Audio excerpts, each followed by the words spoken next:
Gusu edin komo beposo manhene ena ene wone natena konwa eduru ha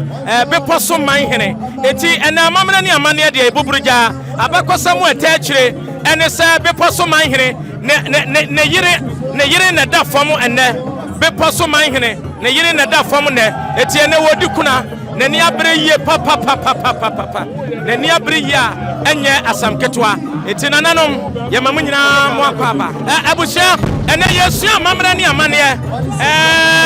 amamra ni amane ahodo a ene yepese yesu ewo ye fidi yesu no edo so yie papa enti ehu behia se yebedi nkomo yewra mayemu akwaba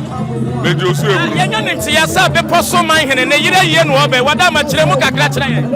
oba ni kuru yie enya ne yire yie oba ni kuru ayi na amamra ni amane akwanzo no be poso ni kuru ni nana mampo hene ede mbe nkuru aya mbe nkuru tie ni ye aya ni mbe nkuru na ebra be poso free atem eba no wa mo be free apa na omuduru apa no nana apa hene aware oba na okawo mkono aduti nana mampo hene so ne wofa ede nana apa hene Okoso okakosra no ofa okotose ababa wa no ofe ena ne ofa ka kire nse o ma to bo abaru mafira no asante mu no ye kase be ma abra oba etese wafa yafunu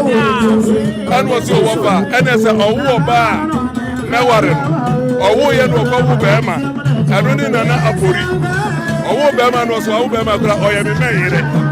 enti se be poso wo ti se ni kunu ene nana mampo wa asitirero no aye amamre ni amane akwanso o ka so owo oba oba wa no owo be ma no se kra o ye me meyire you read that say that's it